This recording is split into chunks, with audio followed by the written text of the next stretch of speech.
Good afternoon and welcome to the Jack and Joe show. Joe Sansom alongside me. 10 points for Fulham. We're going to talk Fulham v Hull today. Yeah, 9-point week. We've got the cup to worry about. I mean, we're sitting top of the league. I know there's 42 games to go, but it's a good place to be right now. And long may it continue. How have you recovered from your fall into the Stoke trap? Yeah, it's a weird one. I always fall into the Stoke trap, and normally it's immediately quashed game week one. For those who don't know, we always predict Stoke to finish quite high. In the last few years, it's just never happened. So this year they've had a great start, and it means that our game on Saturday, I don't think it's like a 6 points or anything like that. We're literally on the fifth game. But it looks a lot more difficult than it maybe did on paper at the start of the season. And they're in great form. And I think it will probably be our toughest test so far. I seem to remember back in 16-17, we went into that first international break after Tom Cairney scored the winner at Blackburn away. We were sitting about second in the table with 12 points. And all the championship seasons we've had before, I can't think of a better start than, of course, that one. And, of course, this one. We're sitting on 10 points. We've got one more game to go in the league before the international break. We could see ourselves on 13 points. We could see ourselves going into that break top of the league. Let's talk Fulham Hull. A very, very comfortable game. Although Hull did have their chances. They put up a sterner test than Middlesbrough did on opening day. Yeah, it's a weird one. You wouldn't think so based on the result, but I was far more impressed by Hull than I was by Middlesbrough. And probably the most impressive team I've seen so far. I mean, I don't think they're anything special, but based on that, I think they might be okay. I thought defensively they were okay, managed to deal with us quite well. But yeah, I don't think we played our best, but a 9-point week is all we wanted. I didn't really care about the performance levels. They don't always have to be 10 out of 10 as long as we get the job done. And if that's us in second gear, then I'm very excited because I thought it was a good enough performance. We never really looked like conceding. Even when Hull did have their chances, it was normally straight at Gaza and goal, or a header maybe from the edge of the box, something like that. And I felt quite calm. The obviously only downside of the day was the injuries and such a bizarre game where suddenly 3 injuries, 2 of them before half time, and then one of them halfway through the second half or whenever it was to 3 key players. But this showed the depth that we have. I mean, we had players that we could bring on that fitted in seamlessly, that would start, in my opinion, for all the other championship teams. I think Alfie Mawson gets in pretty much every championship side. I think that Bobby Reid, maybe not a right back, but gets into pretty much every championship side. And then who came on for Carvalho? Was it Anguissa? I can't even remember who came on for him. It was Anguissa, yeah. He does get into every championship side. It was a weird game. It was a bit uneventful, but we got the job done. And that's it, isn't it? I mean, you look at promotions beforehand. I'm not saying like, oh, we're going to get promoted, blah, blah, blah, blah, but I'm just saying like fairly uneventful games remind me of Brighton and Hove Albion when they went up under Chris Hughton. Like they would just go about their business. They'd win 1 or 2-0 every week, and there'd be no real dramas. And that sort of kind of reminded me of this performance. Like very casual, got the job done when needed to score. Obviously, I was like, oh, Hull have started well here. We need a goal. We need a second goal as well to settle us down. And I've been very, very impressed with the performance. And rather than like focusing on who scored, be it Mitrovic and Carvalho, which is great to see again, I'd like to focus more on the assists. And that is, of course, John Michel Seri with the corner, who, by the way, looked delighted with an assist. Like he was so happy. I couldn't believe what I was seeing, honestly. And then, of course, Anthony Robinson. But let's quickly hark back to those injuries. I was worried about both of them, of course, Ream and Tete in the first half, but Tete probably more, just because we don't right now have an out-and-out right-back on the bench. I mean, we've got Dennis Adoy who can float and play anywhere, but I don't trust him. Not in this system, not under Silva. He's the weak link. We've got Christie, who I think can do a job, but we've also got Steven Sessegnon, who's got a lot of championship experience now. So obviously we'll come on to the cup game. But so just give me your thoughts on the fact that Kenny Tete, who we've been singing praises about, ever since he joined Fulham.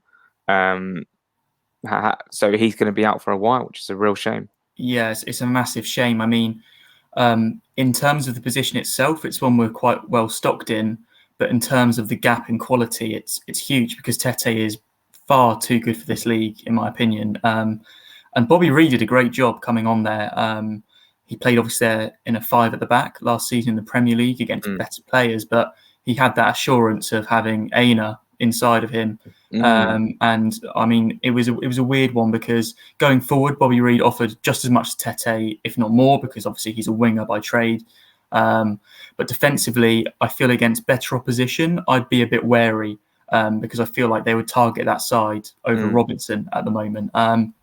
So it's really worrying, and I hope it's not an injury that keeps him out for too long because I want him back in the team. But I mean, it's going to be very interesting to see who Silva chooses to replace him at right back because so far Christie and Sessegnon haven't been in any of the squads.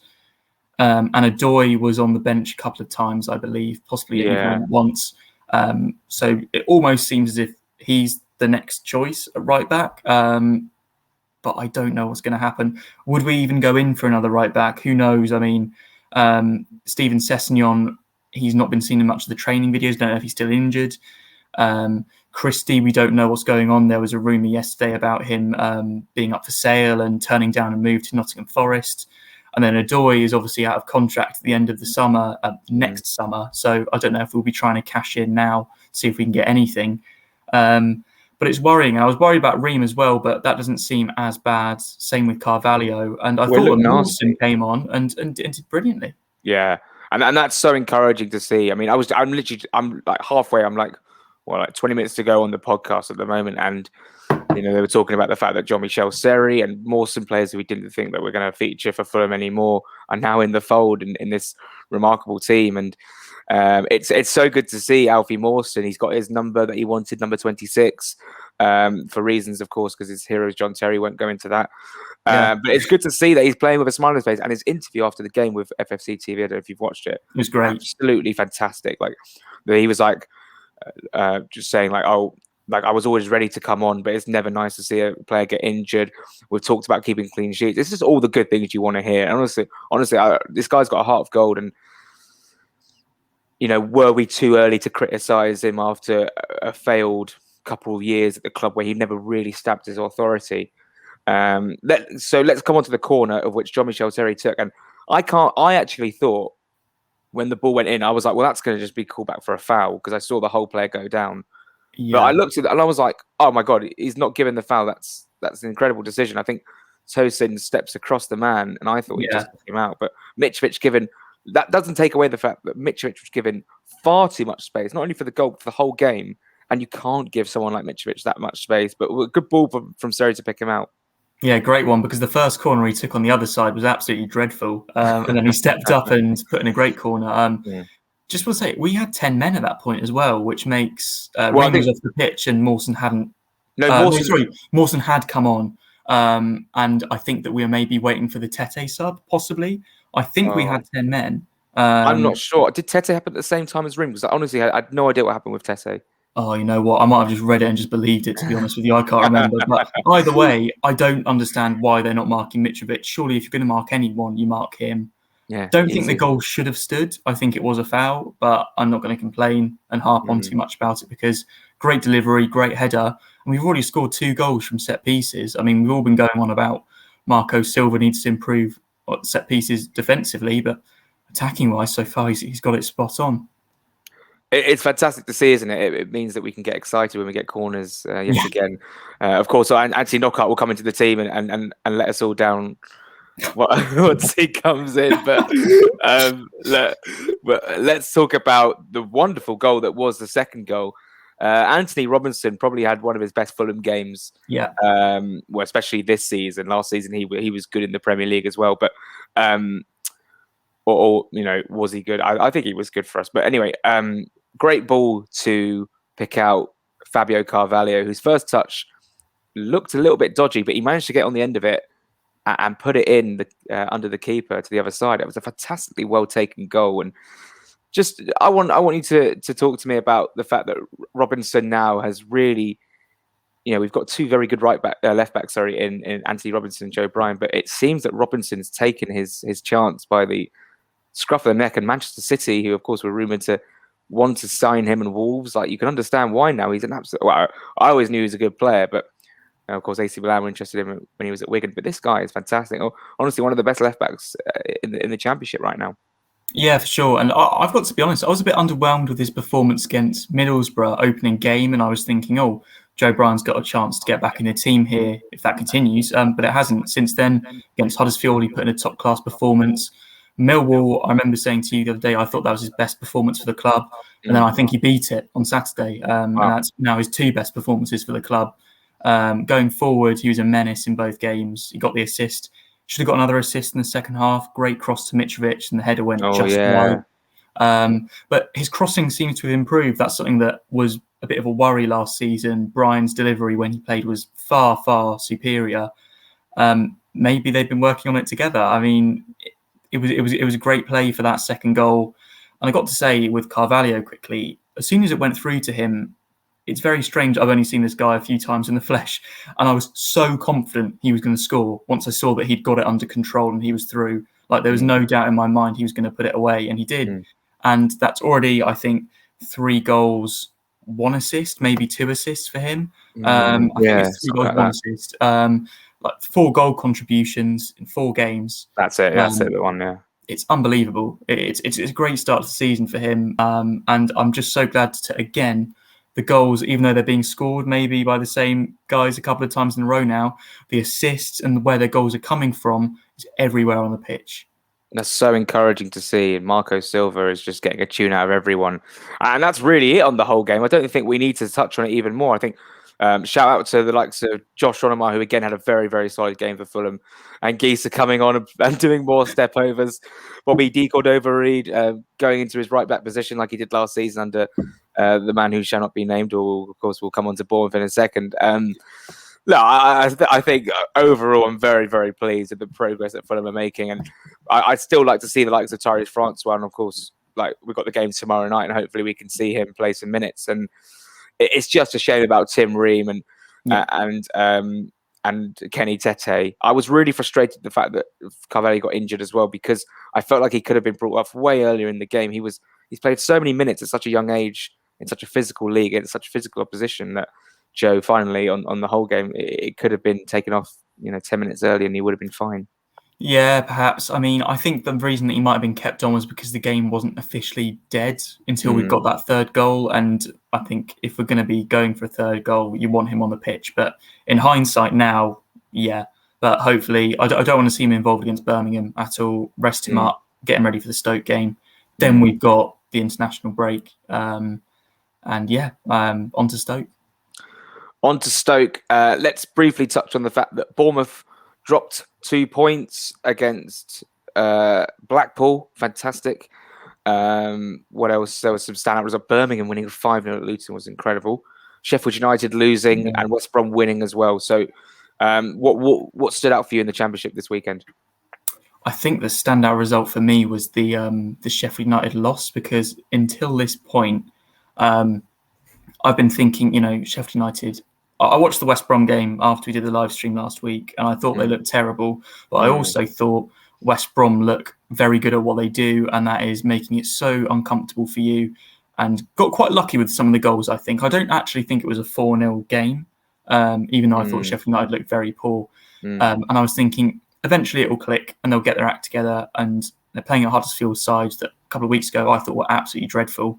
And yes, they've got a couple of their midfielders back. I think they've got O'Brien back, and Colwell, who I think should have been sent off for them against us, actually scored the winner. But they just can't score with their chances. They just can't. And they finally got one in the 92nd minute through Billy Sharp. And it's so worrying to see. I mean, from our perspective, it's actually great, because they're meant to be one of the big challengers. And at the moment, they're in the relegation zone. They've scored 1 goal. They've got 1 point, and we're only 4 games in. But, they haven't played the hardest set of fixtures, West Brom aside. I mean, who have they played? They played Swansea and they played Birmingham, as well as this Huddersfield game. And Slav, I mean, I hope he turns it around soon for his sake. From a Fulham perspective, long may it continue, to be completely honest. West Brom, as you mentioned, they won again. They look quite good at the moment. We're right up there with them and Stoke, who won as well, although that was against the Nottingham Forest team that looked dreadful at the moment. Unbelievable. But Bournemouth result did prick my ears a bit. I did find that quite an interesting one. I actually backed Blackpool in one of my ACCAs. Oh, did you? It was I did like a long shot ACCA, and I thought, you know what, Blackpool, they've been okay this season. They've been quite unlucky in some of the results, especially against Coventry. And I thought, you know what, we'll back them. And obviously it didn't come in, but they got a point from 2-0 down, and Parker was furious after the game, and I did enjoy that. So yeah, Sheffield United, this is not unheard of. Teams do get relegated and they do struggle in the Championship. It is, it does happen. Let's talk about Birmingham in the Cup. Now, I want to hear your 11 because I think this is worth talking about because it'll be fascinating to see what sort of change we make. Yeah, I feel like you've got to rotate pretty much the whole team just because I couldn't care less about. I don't think we'll win the Cup. I've just got to be honest. Like, I mean, tomorrow at 7:45, I obviously will be thinking we're winning the Cup. But while I'm a bit sane before match day, I've been quite realistic about it. It's not our priority. So Rodak in goal, give him a chance. Hopefully he can impress. At right back, I'd go with Steven Sessegnon if he's available. I'd like to see him get another chance. And I think he's someone that we can continue to use for future years, whereas Christian Adoy, I don't think they've got a long-term future at the club, and I feel like we should prioritise those that do. Centre-back pairing's difficult because until now I'd have definitely said Mawson, but now that Mawson came on and is probably looking in line to play against Stoke unless Ream's back, I wouldn't risk him. So I'd probably go with Hector if he's around. Remember him? And then next to him, I mean, at the moment, probably Dennis Adoy at centre back because I can't. Yeah, and I've got to admit, I don't particularly want to be doing that. But sounds like Lamarchon's injured. Sounds like Congolo's still not back, etc. Left back Joe Bryan, good to see him get a chance. Then midfield pairing, I would have Francois. I want to see him get another go. Let's just start Anguissa. I mean, we might as well start him. I'd start him. Yeah, definitely. Then the three behind the striker. The striker, I'd go with Stansfield. I'd like to see him get a chance. Okay. He's been on the bench a couple of times, and I'd really like to see him get a go. And what better opportunity is there than the cup game? The three behind the striker, I've got to admit, this is where I'm really unsure because I don't know for sure who's available. So I'm thinking Bobby Reid in the 10. Okay. And then on either side of him, I'm thinking Knockaert if he's fit. And I saw his Instagram post, he said he's nearly back. So I'm hoping that he is back for this because it would be good to rotate everyone. And on the other side, I'd probably go for Cav actually, because I feel like in the next game against Stoke, the league game, Harry Wilson will be back and most likely will start. Who's most likely to drop out? I think it's probably Cav at this moment in time, just because. Over Cabano. I think so. I personally think so. I think in the last two games, Cabano's been better than Cavallero has. So I think that's what I'd go with. If Reid's back, then I'd consider starting him over Anguissa because obviously I think Reid's going to be here. He needs some minutes. He needs some minutes. Yeah. I think that's what I'd go with. Yeah. What about you? Yeah, I mean, I went off what you were saying, and I would probably start Cyrus Christie. I don't think Steven Sessegnon is anywhere to be seen at the moment. That is true. Yeah, I think Reid, if Reid is fit, play him so we can get him 90 minutes under his belt. There's no extra time. It's not going to be too strenuous. If it's a draw, it goes to pens. I like the fact that Stansfield could start up front. I think he's been on the bench a couple of times, so it'd be worth just putting him in, seeing how he does. Yeah. And I think, apart from that, we're actually quite short in terms of some of the options. We might have to play the likes of Cav, Bobby Deacord over Reid. So I actually managed to bump into Tom Kearney after the game with a few of who I was walking with. I actually was like, I could have got an interview with him, but kind of not bottled it in the moment. But I thought, he's a bit busy, he's injured. But that was nice. But it would be good to see him back soon. Finally, Rodrigo Muniz signs for Fulham, finally. Borough fans are very upset. Yeah, I mean, was it ever in doubt that he was going to choose Fulham? After seeing Warnock shouting the odds again after the defeat to QPR, I can see why he chose Marco Silva instead. Apparently, he was offered more money at Middlesbrough as well, but some of the media wouldn't have you believe that. I'll leave that one there. Mm. And yeah, it's a striker that we need. We're linked to a few more, so I don't know if we want to bring in a third striker. If we did, I'd love to see Stansfield go out on loan somewhere and get some professional minutes, because he's a great talent and I'd like to see him get game time, hence why I'd play him tomorrow. It would be But Muniz, hopefully he's available soon. Yeah, Muniz is so exciting. It's something we've just I know, like, people be like, you've never seen him play, blah blah blah. Who cares? It's going to be fun. And I'm sure if Marco Silva wanted him from the very start, then that's something to get excited about. Sorry, I was just going to say that Jay Stansfield, if he does get a loan move, I would think, I mean, I'm not going to assume, I mean, there's so many clubs he could go to, but you'd imagine that Exeter would probably be interested in his services, given his dad. I think, did he come from the academy at Exeter as well? I think so. Yeah, so that could make sense for all parties, but of course that's not even speculation. That's just me plucking a club out of nowhere. But look, I mean, Rodrigo Muniz in Brum tomorrow in the cup, another game for Fulham. It's all very exciting, and of course we have the international break, which is going to be a little bit flat given the Euro situation. But let's not talk about England. Let's talk about Fulham. Let's get a score prediction for the two upcoming games, Joe, before we finish. Okay. We're playing Birmingham away, and then we've got Stoke at home at Craven Cottage. The Birmingham one, I've got to say, I honestly don't have a clue. Because I don't know who they're going to play. They looked impressive at the weekend. So I hope they rotate. I don't want to see Chong anywhere near the first team after his display. I'll back us because I think we've got the depth, and I think that if we rotate and they rotate, we've got the better team. So I will go for 2-1 Fulham. And we're doing the Stoke game as well, did you say? Yeah, I think so, yeah. That's a tougher one, and I really am thinking that it's going to be a tight game. I'm going to back us to win that one 1-0. Same as last time. We'll be decored over Reed with the winner. Yeah. Tomorrow night, I'm going to go with Birmingham City 0, Fulham 1. I think we'll score and we'll just hold and we'll be all right. It just depends where that goal comes from. I reckon it'll probably come from, I wouldn't say Stans was going to like bag a hat trick or anything. Well, hopefully he does. That'd be amazing. Yeah. But I'd imagine the goal would probably come from the three behind. I think one of the three behind, depending on who it is, of course. And then for the Stoke game, I think, rest up Mitrovic, getting back in the team. I think it's going to end 1-1. I think it'll be a very, very similar game to Middlesbrough. Yeah. I'm quite nervous for that one because Stoke on a really good bounce at the moment, and I'm sure that they'll be full of confidence going into that. Big game, obviously, both top of the table. West Ham, of course, on 10 points as well. And right now, I mean, there's no real, apart from us and West Brom, I'd say we're the standouts, but then you'd have to say Stoke as well because they're on the same points.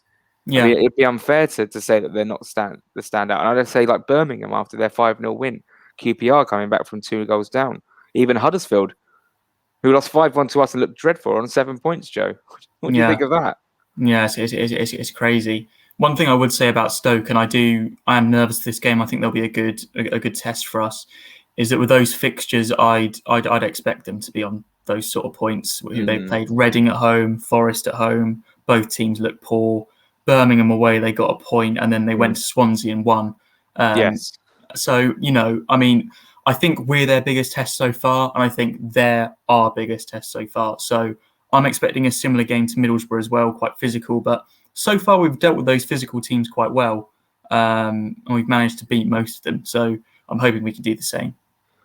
In terms of the Jack and Joe show going forward, I'm sure we'll be back on, I suppose, next Monday to talk about the 2 games, unless something unbelievable happens tomorrow night where Marek Rodak scores and then saves the winning penalties, and we'll be reacting to that, I'm sure. But yeah, we're going to hope to do a deadline day live stream, no matter what sort of activity happens. I'd expect that on there's bound to be something, isn't there? There's bound to be something. I'd expect there to be more outgoings than incomings on deadline day, just to see what happens if Wangisa gets a late move or there's interest in Seri. Obviously, hopefully not. But and then, of course, during the international break, we have something really special planned, and we're really excited for that, Joe. Fingers crossed. Yeah, fingers crossed. Hope you guys look forward to it. Yeah, that's something to really look forward to. And I keep smiling thinking about it, honestly. Thanks very much for watching, Joe. It's been an absolute pleasure. Yeah, pleasure, Jack. Enjoy your trip to Birmingham. Yeah, we're off to Birmingham tomorrow. It's I took my girlfriend to her first game on Saturday, and then just so happens we're playing Birmingham where she lives. So she's off again and she's becoming quite the regular home and away, which is following suit of her loving boyfriend. Right. Well, we'll see you on Monday. And I hope everyone has a really good week. Enjoys the 2 games. Come on, Fulham. We'll see you then. And come on, Fulham.